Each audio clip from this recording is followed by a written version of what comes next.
Griffin Board of Commissioners, September 11th. Commissioner Flowers is going to lead us in the pledge and followed by me with the invocation. Please rise. Pledge allegiance to the flag of the United States of America and to the republic for which it stands, one nation, under God, indivisible, with liberty and justice for all. If you'll please pause for a moment to reflect on 9/11 that happened 17 years ago.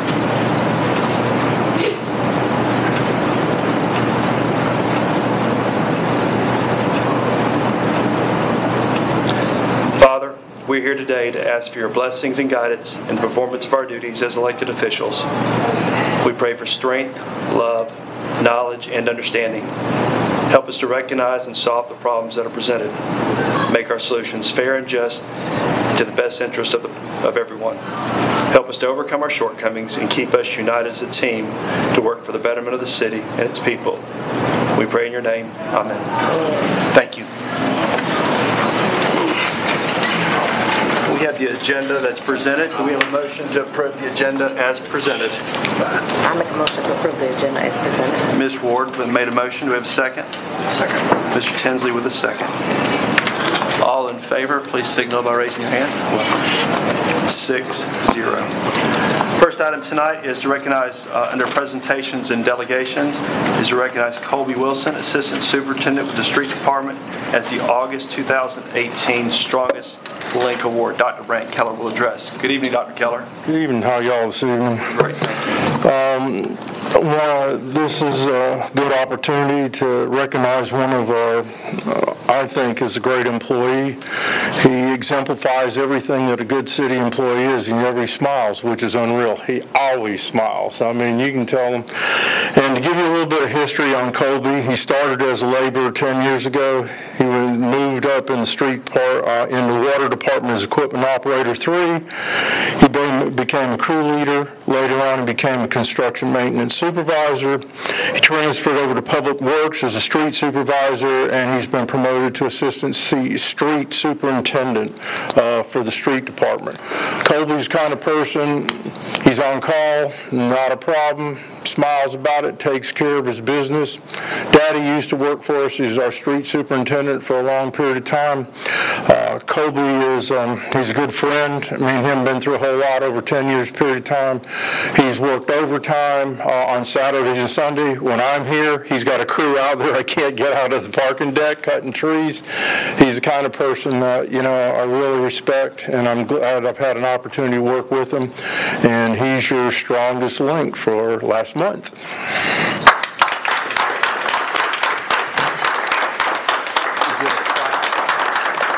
You get a gift certificate, and you get to carry that stuff. That means you got to show up next month to give it out. Though. That's the problem.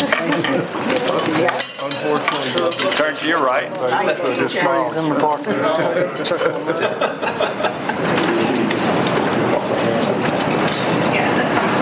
Colby, thank you so much for your commitment to the city of Griffin. To be recognized by Dr. Keller and his team is very important, and thank you for your commitment and dedication to the city of Griffin. Thank you. Blessing, sir. You've got to wear the chain next month. Moving into the review financial reports for July 2018, Chief Financial Officer Marcus Schwab will address. Good evening, Marcus. Good evening, sir. Good evening, Commissioners. We'll look at the cash balance report and entertain questions if you have any.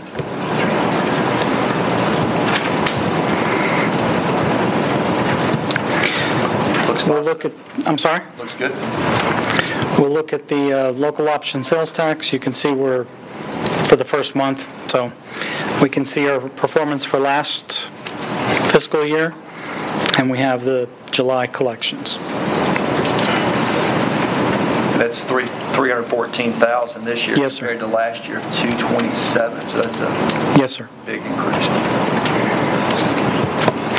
And then we have the collections for the bond, this plus 2016 for the PAYGO as well. Any questions on that? And do we make semi-annual or annual payments? Semi-annual. Yes, sir. We have, well, payment was already made, yes. And then the last item is the statements by fund. You can see our property tax collections, I mean, obviously, nothing's booked for July because we're accruing everything back to June. So it's really a very thin report for this month. Any questions from commissioners?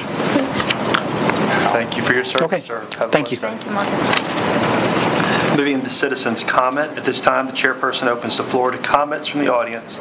Comments should relate to a specific agenda item not listed on the agenda for a public hearing or to a concern within the jurisdiction of the city.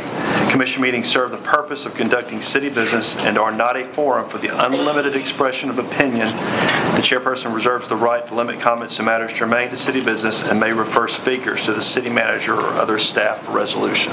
With that being said, is there anybody on my left that would like to come before the board? Anybody on my left? Anybody on my right? Anybody on my right? Thank you very much. Next item is public hearings. Public hearings are conducted to allow people comment on specific advertised issues such as rezoning ordinances, policy development, operating budgets, and other legislative actions to be considered by the commission. First item of business, I had to abstain due to potential conflict of interest, so I'm going to let Ms. Ward take over the meeting from here. Okay. The item is to receive comments regarding a request for a variance from Paragon Consulting on behalf of Newton Crouch Incorporated to reduce the rear and side yard setback from 100 feet to 20 feet to accommodate expansion of an existing business at 890 East Solomon Street. Tucson Kirk will address. All right, good evening. Thank you. Good evening. So yes, the applicant is basically has existing buildings that are legal non-conforming as they sit now. If you look at the plan I provided you guys, there's the orange setback line, that's the 100-foot setback line. And if you look at the some of the existing buildings that will stay, they are legal non-conforming. However, if you allow the reduction, not only will it accommodate the new buildings, it also will accommodate the existing buildings that will become conforming, if you will. Also, the applicant is going to make sure that he landscapes the property to allow a buffer between the residential and the industrial site. And of course, staff has recommended approval of the request. I just had a question about what type of landscape. So there's always a requirement by our code that puts in trees and shrubs and things of that nature. Before the plan's approved, we'll see what he's going to put in the setback area to accommodate those people.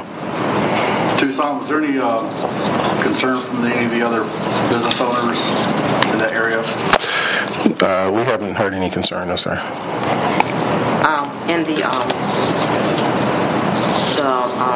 advertisement, you listed it at me as the commissioner for the district. It should be It should be core. this district too. Okay. My apologies. No hard. Thank you.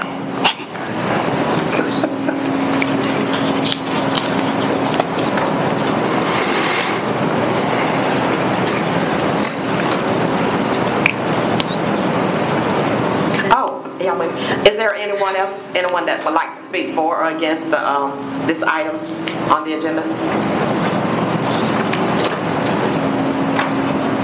If not, we'll move on to item 4.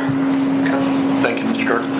Item 4 is to receive comments regarding a request for variance to reduce the side yard setbacks from 10 feet to 5.5 feet for lot 53, 10 feet to 5 and 4/10 feet on lot 54 to accommodate a structure that has been encroached the property line. Yes, sir. Yes, sir. So this structure basically was built over the existing property line. So the applicant is asking for a reduction in side yard setback to accommodate the existing structure. We basically have 3 options in this case. Option 1 would be to leave the property as is and replat the property to accommodate the encroachment and to meet the fire safety code. Option 2 would be to leave as is but have the builder install fire-rated sheetrock and remove the window on the building that's encroaching the property line. so that it can meet fire safety code, or option 3 would be basically just to demolish it and start over.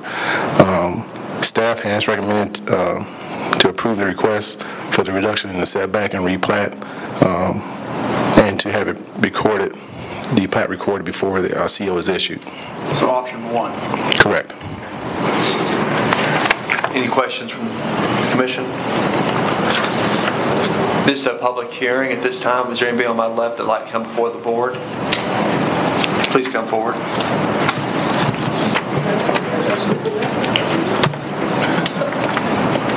Sorry, I thought I was on the right. But thank you. If you please give your name and address for the minute. Elmira Williams, 1592 Buffington Way. My home is directly in front of this building that was improperly built. I have pictures here. Before I start, I called the builder before they built the house, and I said, those pads are too close together. Well, no, they're supposed to be so many feet. I called city planning, I called code enforcement, I called everybody I could think of, including the licensing board. Nobody returned my calls, number one. Number two, I got a different amount of what the footage was supposed to be between the buildings from everyone I spoke to. I have pictures here of the completed building. You cannot get a lawnmower between the two air conditionings of the two buildings. And the little green electrical box is sitting in front of one of the houses. It's supposed to be a wider space between the two houses, and the green electrical box is supposed to be in front of that space. So that's totally wrong to begin with. And I will never believe that they did not know they needed a variance when they started building that, as many complaints as they got, especially since over in Phase 2 of Summerwoods, I think we're in your district, Mr. McCord, they have a unit over there that's just one unit and not a double unit. So I know that they could have put up one unit, which they did not do. But I have the pictures here, and they are definitely too close together. In relationship to the subject that we're looking at, giving the variance, where is your address? Are you adjacent to it or across the street? I am directly in front of it. And right now they have a dumpster sitting in front of the units that are in question. Before that, they had an outhouse sitting there, and it was up there for months. And I am directly in front of it, and I watched it get built from the time they poured the pad, and I have tried since the time they poured the pad to get something done about it, and got no help from anyone. And whenever I called the builder, I got different. He's had different supervisors over there at different times, and I got different amounts of how many feet are supposed to be between the two buildings. And I have pictures here of how incredibly close they are, and that the green electrical box is off-center, and I've got pictures of how they're supposed to look, and on all the rest of them. Still, we're not hearing anything but, well, we just want a variance, that's all we want. I think they should tear it down and put up one unit, which is your option 3. Thank you, ma'am. Anything else? No, not for me. Okay. The president of our homeowners association wishes to speak. Thank you, ma'am. Good evening. Please state your name and address for the record. My name is Joanne Kuprian. I am president of the Summerwoods Homeowners Association. I live at 1605 Summerwoods Circle, which is Phase 1, the section that's directly across from the fire station. As Myra said, apparently the builder ran into the same situation in Phase 2, and instead of trying to squeeze the units in, opted to put one building with one unit in it, and it's at the very end of the cul-de-sac in the back of Phase 2. I'm not sure what happened in this case. I don't know if there was a mistake when they were measuring to pour the pads, and those two pads ended up being poured closer together, because I've not looked at the plat, but I believe that there would have been enough room to comply with that restriction about the 20-foot set off and still not encroach on the other unit, the third unit off to the side. But the situation that we're faced with now, we have these units that are too close together. The entire subdivision is up in arms. The general consensus is that the builder should be required to rip up that or tear it down and either build one unit or move the 3 units over or whatever needs to be done, but that this is unacceptable. Many of the homeowners have expressed that the builders certainly should have known better. They were the ones that created the restrictive covenants for the subdivision 17, 18 years ago when Phase 1 was built. They've been in compliance all along. All of a sudden now, we're at the end of the Phase 3, the current Phase 3 development, and now we've got a problem. So the board did meet last week about this, and they have asked me to specifically relay that the unanimous decision of the board is that the variance be denied and that those buildings be brought into conformance with the covenants that the builders developed themselves, even if that means ripping the buildings down. Thank you. Thank you. Really quick, so Yes. the distance between the buildings should be 20 feet? Correct. And right now, you're looking at about 10.9 feet the way it's situated at this point. The applicant's engineer is here to also speak. Thank you. Anybody else like to come before the board?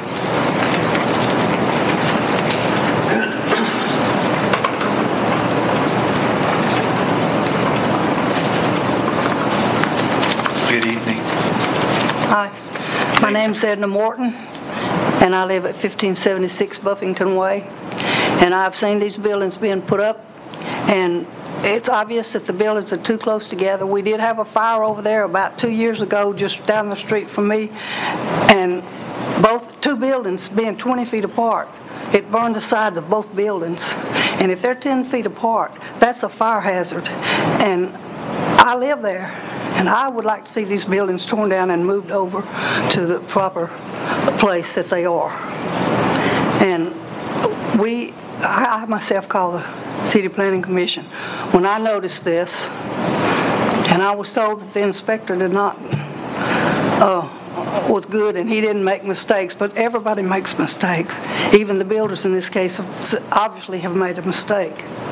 And we would like to see, I would like to see, and most of my neighbors would like to see these buildings torn down and put in the proper place, or else made into one unit. And we'd appreciate your consideration. Did y'all want to see these pictures that Ms. Meyer had here? I actually do. Okay.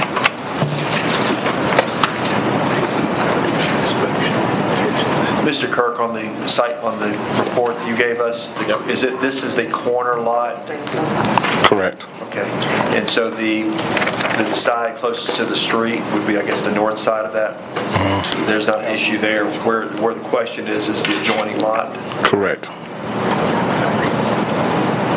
what was the question?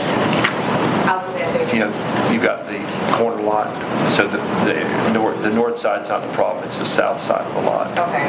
Then it's up to the other. But it's up to the other. Right. And the option of adding fire suppression or sprinkler to it, what is your thought in regards to that in terms of life safety? If it stays as is, they would have to go back and not do the replat. They would have to go back in and remove the window that's on that side of the building and redo that particular wall, the interior wall, to meet fire safety code.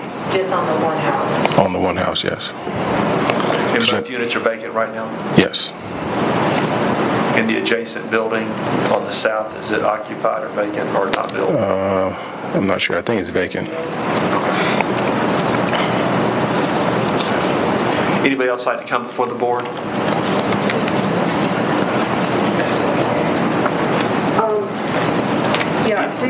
The units that are in question are not the corner units. You've got a corner unit, and then you've got the corner unit has 2 units, and then there's the building next to it that has 2 units. It's that second one in.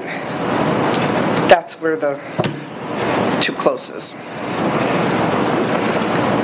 I can draw it for you, easier than I can explain it. I see it on the plat. So this is the building that's offset. That one's correct. It's this one here. No, I don't think so. I think it's this one right here. See, this is the property line. Those are the two. So it's This is the corner unit. It's these two right here, 54 and 53.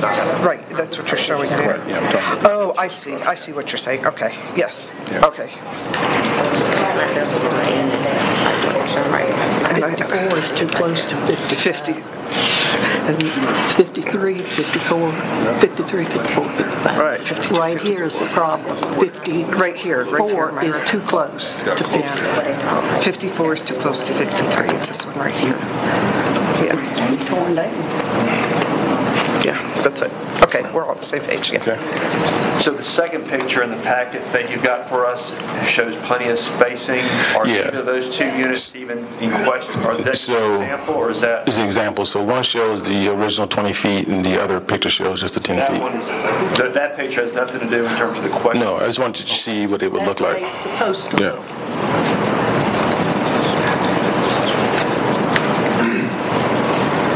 And that electrical box is supposed to be right there in that middle, Right. not in front of a house.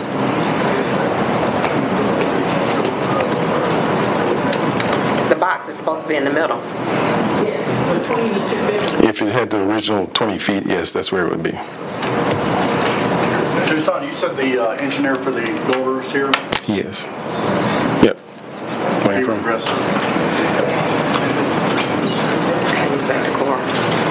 Good evening, sir. If you please give your name and address for the record. Thank you, Chairman and Council. My name's Dale Hall, and I'm with Falcon Design Consultants. Address is 235 Corporate Center Drive in Stockbridge, Georgia. Speaking tonight on behalf of ACP Group. I think a couple things we need to note is, as the plat sets right now, it allows for the number of units that are proposed and have been built on the site.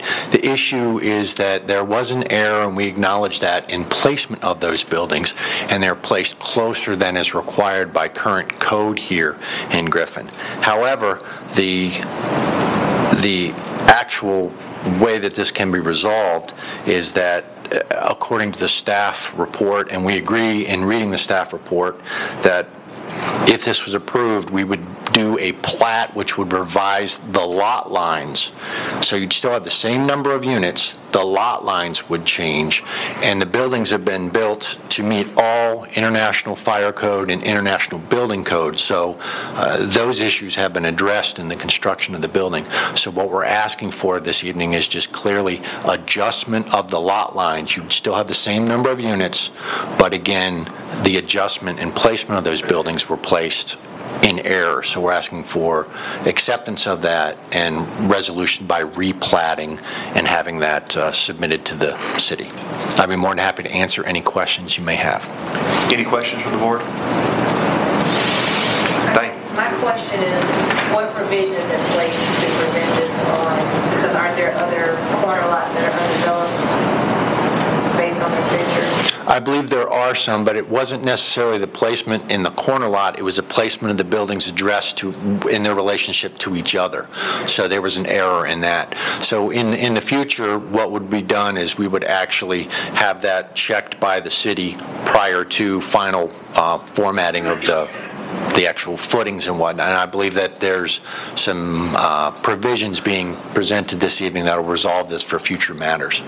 Yeah, so let me say, so basically, what we put in place now is to have a form check done that the city actually gets, so that we can take it out there and verify before a situation like this happens again. So I guess luckily, by the grace of God, we haven't necessarily had this issue in the past, but of course you always create a rule when something happens. So in the future, knock on wood, this won't happen again. Won't happen. Does the city have any liability, or did something in our process of our initial inspection of the layout, something we missed then, or? It's possible that we could have possibly seen it, but again, it was overlooked on several fronts. When they started with the building, and according to what the residents are saying, they were told that, according to their contracts, that there would be 20 feet buffer between each house.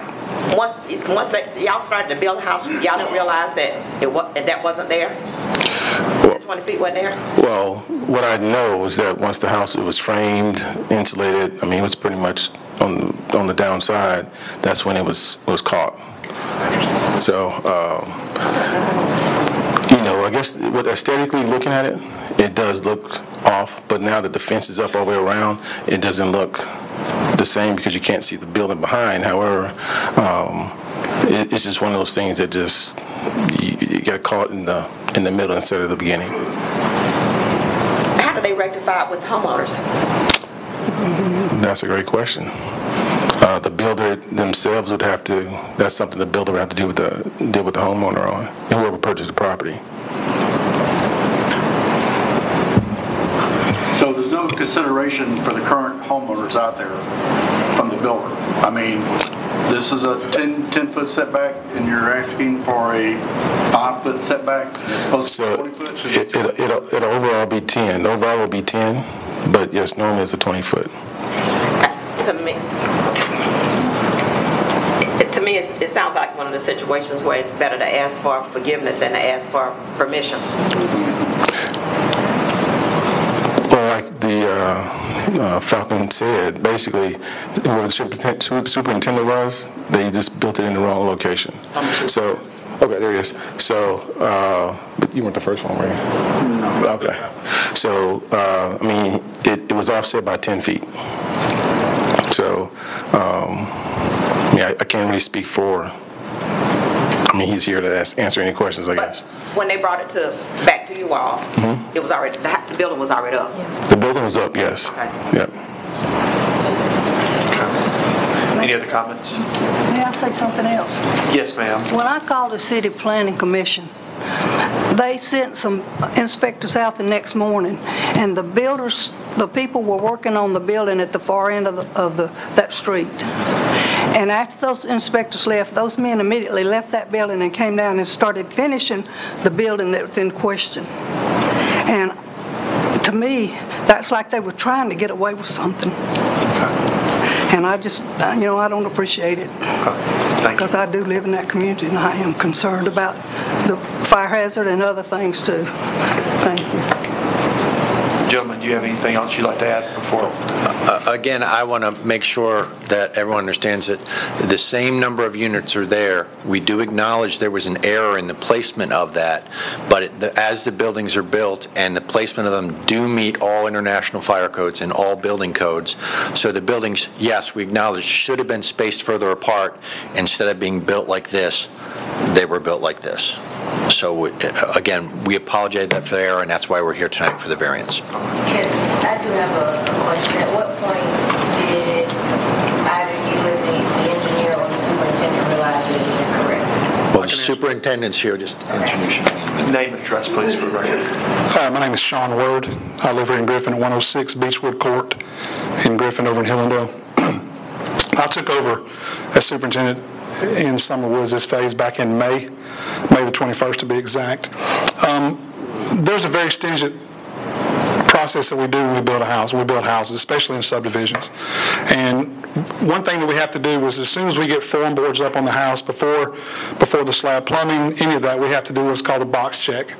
That box check was done. That's turned in to the city. It has to be turned in to the city before we even proceed, and that's approved or not approved, and nobody caught it. Plain and simple. I mean, I can stand here. I'm very involved in local churches.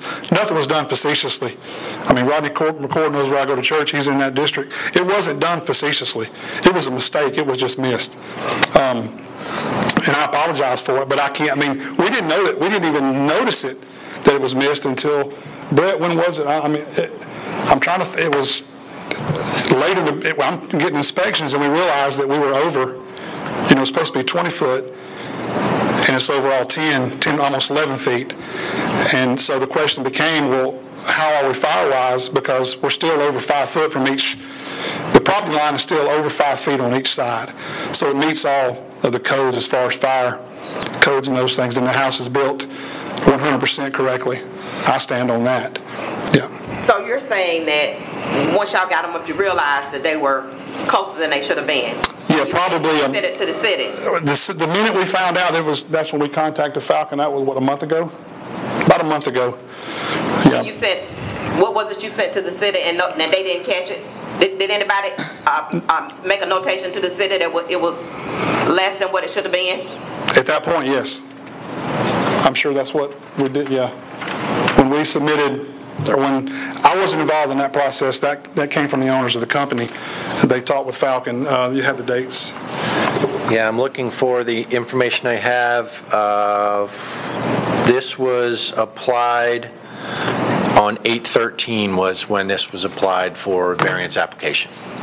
Now, when it was noticed and whatnot, I don't have that information. I apologize. But we were notified and put together a potential resolution of this issue, and those are, I think, are the drawings that you have before you this evening.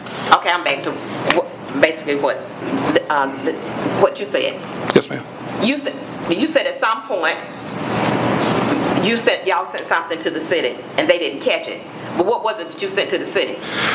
At the very beginning of the process, when the lot's cleared and we put up what's called form boards, at that point we have to get a box check. That is something that's done by a licensed surveying company. They come out, they basically pin all four corners of the building, and that box check is a notarized, engineered stamp. So when was that? Oh, that was, I'm guessing, first or second week in July. All right, so yeah. Let me go ahead and clarify. So, what's your name again? Sean. Sorry, Sean was not the original superintendent on the job, okay? On that building I was. On that building? Okay, so, like I just said, he calls it a box check, I call it a form check. Same thing. So, we did not require those at the beginning of construction, okay? And like I said before, we have since changed that. We do require them now, okay, moving forward since this happened. So, what he's saying, we didn't get a copy of that until after the fact, okay? Okay, that's what I'm saying. Okay, basically what I heard him say, what I understood him to say was that, and tell me if I'm wrong, when they realized it was the distance was less than what it should have been, they sent it to y'all. But what did you send? Did you say, hey, we got a problem? It's less than what it should be. Right. So the owners came in, and again, they applied, I guess, August 13th. So we had a conversation, and so we had to wait to now to come before you guys. But once it happened, that's when we started. Were the buildings already up then? The building's up. It was framed. It was, I think, electrical, all the mechanicals were in. I think they were getting ready to go to installation. So basically in August, it would have been the same thing then as it is now. The building was already up. Oh, yes, ma'am. Yeah. Is this green electrical box there because of the closeness, or is this standard, the green box here? Is that the box is located like that on every lot. Again, if it was over 10 feet, it wouldn't be an issue. But since it's moved over, then yes, it's in front of the house. But is that an issue in terms of aesthetics? Other than aesthetics, I don't think it'd be an issue. I mean, and I'm looking at it, it's... Because all that's already pooled on the ground and whatnot. What about drainage through here? It already looks like, is this the actual, this is the actual picture. I'm just looking at drainage between here. Is there anything have you done anything with the water runoff between these properties? Yeah, I'm assuming it's coming toward the street, right? Yeah, it's coming toward the street. Yeah.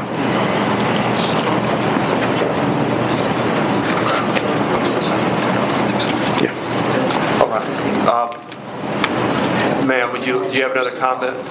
Yes, we both do. Okay, please. My argument is, as I said before, they knew they were off from the beginning. I don't know when they broke ground on that property, but I live right directly in front of it, and I watched them from the time they took the Bobcat in there and smoothed all the dirt over and hauled it back on the back lots that are owned by Mrs. Askew and dumped them over there. I watched them, and I kept saying when they poured that concrete, I went over and talked to everybody working. They're too close together. These two buildings are too close together. It was like, you don't know what you're talking about, woman. It was just, I was totally blown off.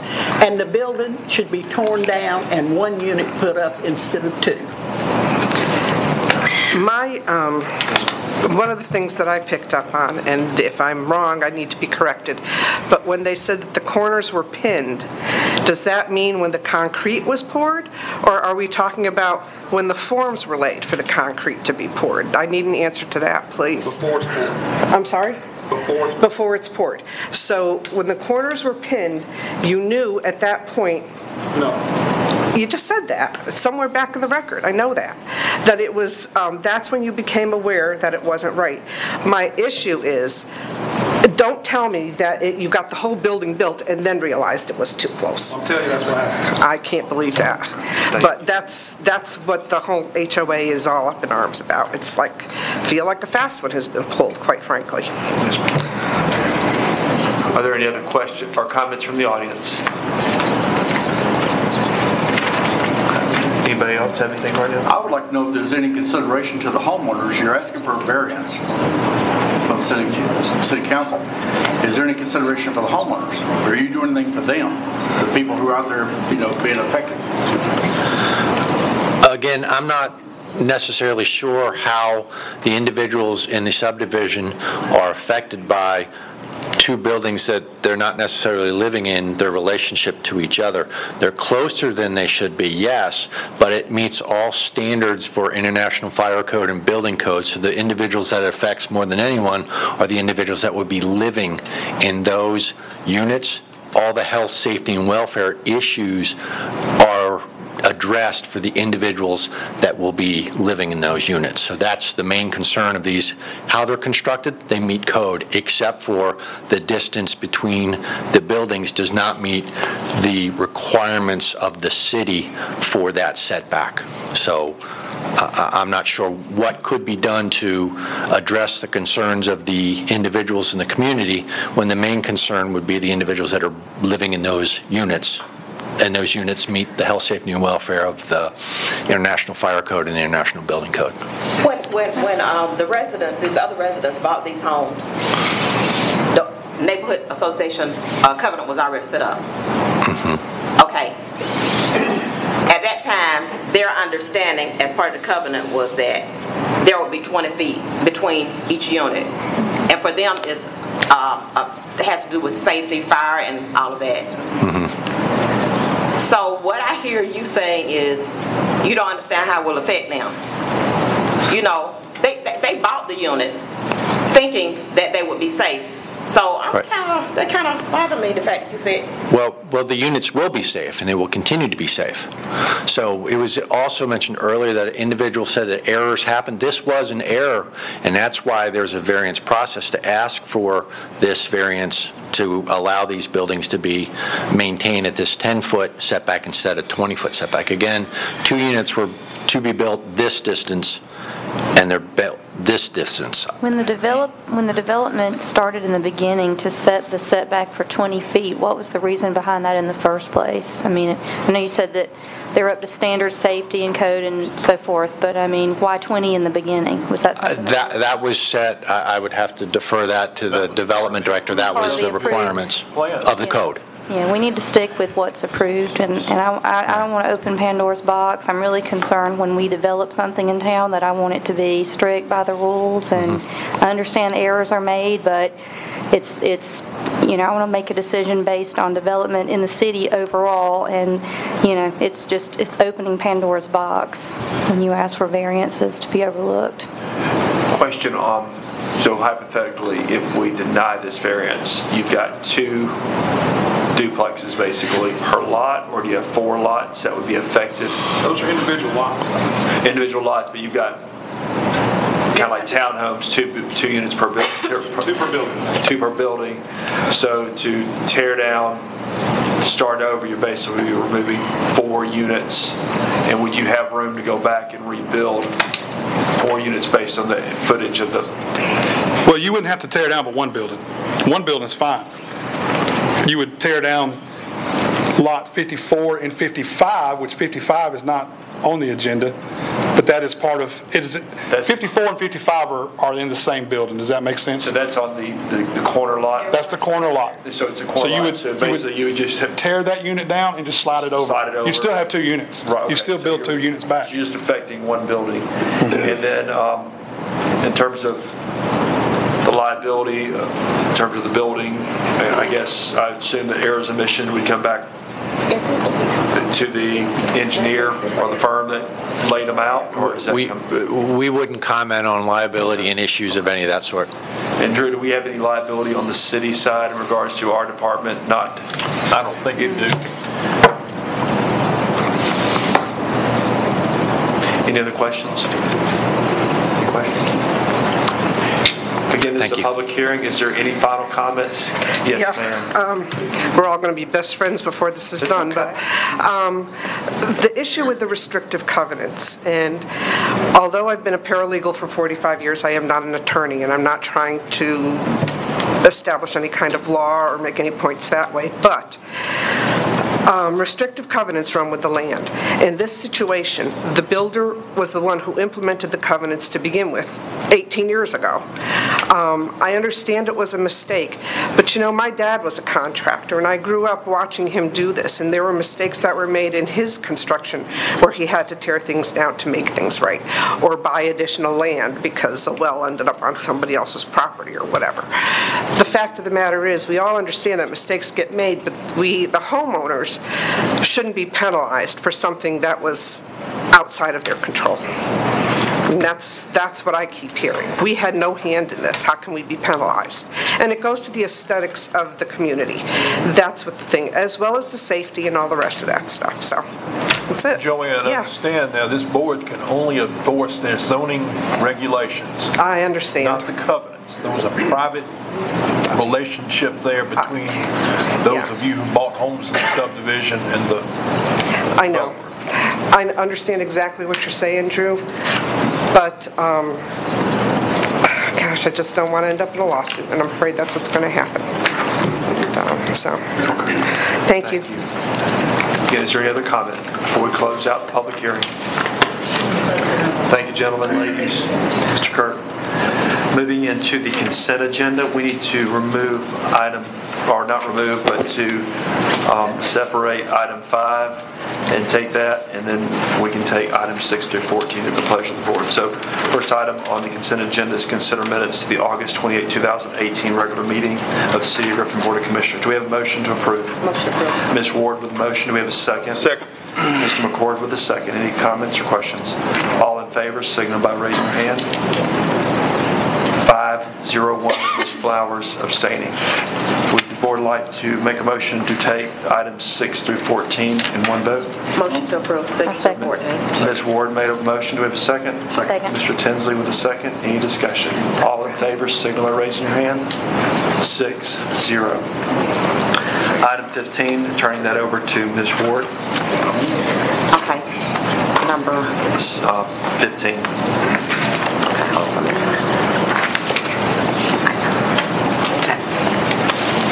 Consider a request for a variance from Paragon on behalf of Newton Crouch Incorporated to reduce the rear and side yard setback from 100 feet to 20 feet to accommodate expansion of an existing business at 890 East Solomon Street. So move. Have a motion? Make a motion. I have a motion. Second. I have a motion and a second to approve. All in favor, let it be known by show of hand. All opposed? It was a 5-0-1. Do we need a table there? Item 16 is consider a request for a variance to reduce the side yard setback from 10 feet to 5.5 feet for lot 53 and 10 feet to 5 4/10 feet for lot 54 to accommodate a structure that has been encroached the property line. Planning and Development Director Tucson Kirk will be available to address your questions. What is the pleasure of the board? I'll make a motion to deny. We have a motion to deny by Mr. Tinsley. A second. We have Ms. Murray with a second. Any other questions or comments? All in favor of denial, please raise your hand. All against, like sign. 6-0 for denial of the request. Moving to item 17, consider approval of resolution to amend the City of Griffin's operating capital budget for fiscal year 2017-18 in the amount of $4,639,578.10 and fiscal year 2018-19 in the amount of $4,852,990.08 for the projects that will complete in fiscal year 2019. I make a motion to approve. Ms. Ward with a motion, Mr. McCord with a second. Any questions or comments? All in favor, signify by raising your hand. 6-0 for item 17. Item 18, consider approval of a pre-selection award between the City of Griffin and Allen Smith Consulting to perform grant administration services for the fiscal year 2019 Community Development Block Grant Award. Motion to approve. Ms. Ward with a motion approved. Do we have a second? Second by Mr. Tinsley. Any questions or comments? All in favor, signal by raising your hand. 6-0. Item 19 is considered denial of a claim set forth in letter from Attorney Glenda Mitchell on behalf of the Courtney Robinson, Kendra Strickland, and a minor, Jewel Gaston, alleging personal injury sustained in a motor vehicle accident occurring July 9, 2018 on North Hill Street. I might make a motion to deny. Ms. Ward with a motion to deny. Who was the second? Ms. Murray with a second. Any questions or discussion? All in favor, signal by for denial. Signal raise your hand. Against? 5-1 with Mr. McCord against.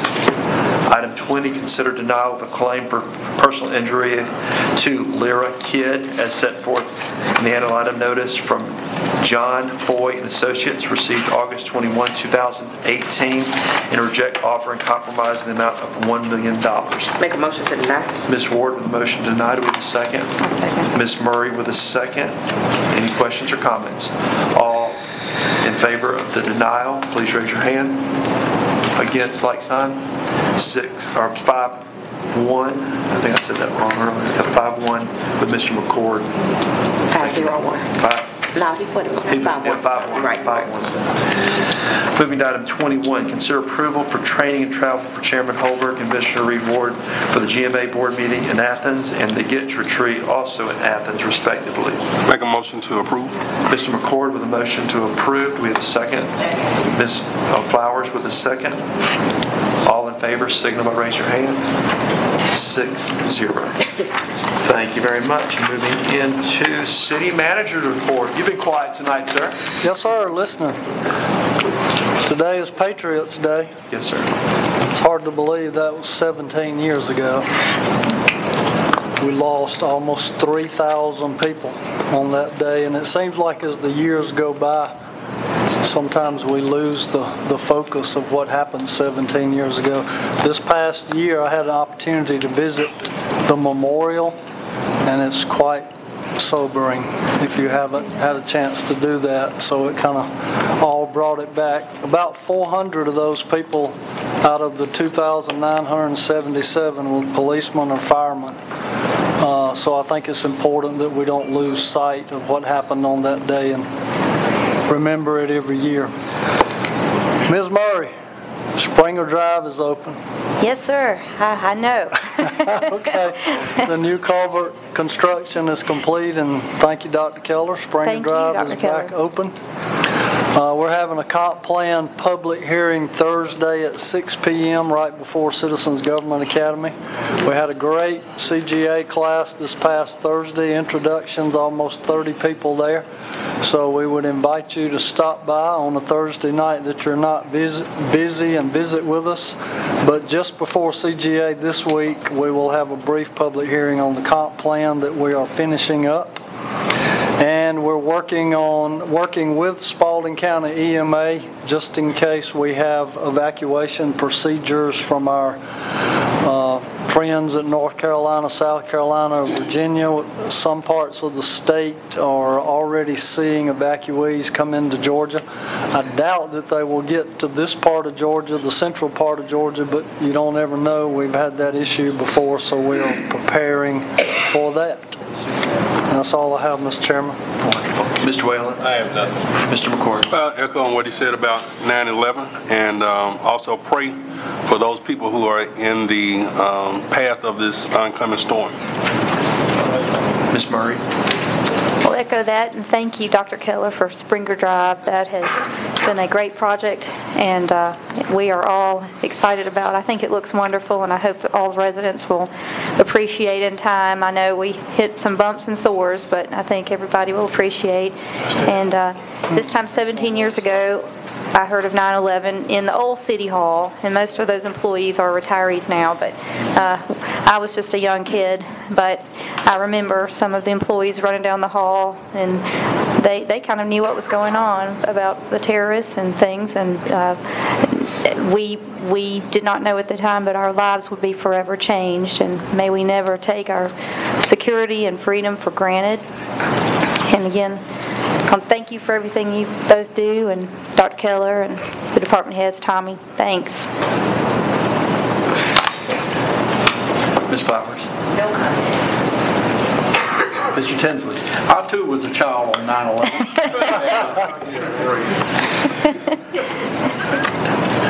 And I was working with Delta Airlines at the time. I was in charge of our international flight operations and the diversions and subsequent recovery days later. So that's something that I'll never forget. Also, for those who have not prepared for the storm, for Hurricane Florence, there was an adjustment to the track, I think, just right before I came in. Landfall was still, I think, around Wilmington, but now they're saying that the high pressure system up there could steer the storm inland, maybe over Georgia. So you might want to visit the grocery store soon. Get your milk and bread, it's gone. If you don't get any milk and bread at Kroger Ingles, I have some extra I'll sell you for a premium price. That's all I have to say. Ms. Ford. I want to agree with him. He was a child then, and he's still. No comment. Well, 2001 was the great Holberg-Landrum-Imes election, and I remember it just had happened, and I was out knocking on doors that following Saturday, and it was just this ghostly, eerie feeling going door to door. People were just in shock 5 days later, and I was at Ace Hardware talking paint business when it happened, and we all ran over to the financial office and watched the second plane, and it was just this eerie feeling throughout the community, and the churches were full, and there was just this sense of togetherness that sometimes I wish we could have again. But you were a kid too, because I remember. I was a kid. So, also coming up this weekend for a little entertainment, the Downtown Council and partners are putting on a jazz concert from 6 to 9 o'clock at Park at 6. So come on out, bring your lawn chairs, your beverages, and your fun, and it should be a great activity coming up. Is that Friday or Saturday? That is Sunday. Sunday? The 16th. I'm looking at it right here. From 6 to 9 p.m. The Park at 6. So jazz concert is coming up this weekend. Yesterday was a great Griffin day. We, Chairman Ray of the Spalding County and the City of Griffin, we presented a proclamation naming yesterday, September 10th, as General Stephen Townsend Day in our community. General Townsend is a 1978 graduate of Griffin High School. Go Bears! 1978 and 1982 graduate of North Georgia College, and he's a 4-star general, and we also presented him a key to the city. Awesome. It was a beautiful day. He was there to recognize Spalding High School, Griffin High School senior cadets, and actually was there shaking their hands and greeting them and challenging them in terms of service, whether they continue in the armed services when they go on and graduate high school to just serving the community. So it was a great day, a great time to celebrate one of Griffin's own. That being said, do we have a motion to adjourn? Motion. We have a motion, Mr. Tinsley. Do we have a second? Second. Ms. Murray with a second. All in favor, please rise. Wow, that was it.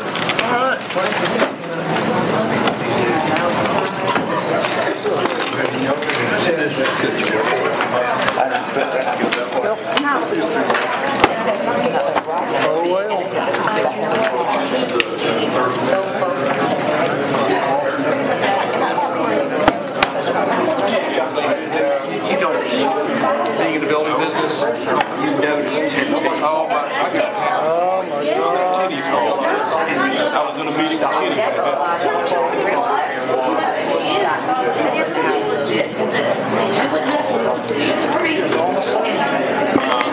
Well, about 3,000 young. Our Christmas family. This guy's 3 days older than her. I was amazed. I mean, it went through my address book, but it also went through several others. 28, I think. I was up there told I hope you didn't know. We had got boots on. That's good. I heard about half dozen you did, so we had to burn all half dozen. It's coming to West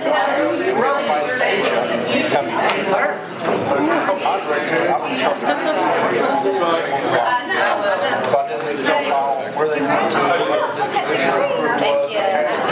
you know, me being sure that's part of All right, not this one. I have turned those free seals off. My classmates are trying to call and get free services. We all kind of stare at each other and give each other credit. You can afford it in therapy right now. Just call and fix me. Understand what can I fix it?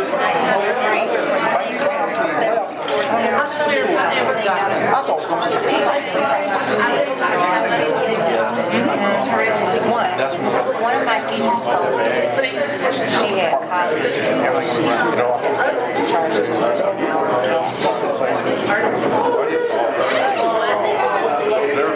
yeah, give them some. That's right. How are you? I like it. My thing is the day of miracles.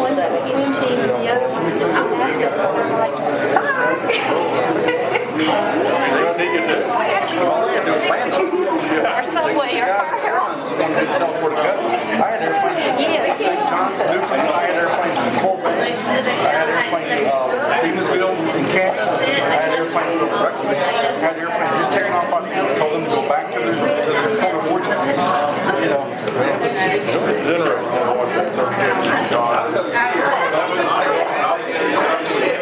I'll still be a child.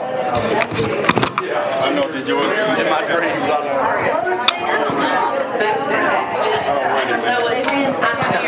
I just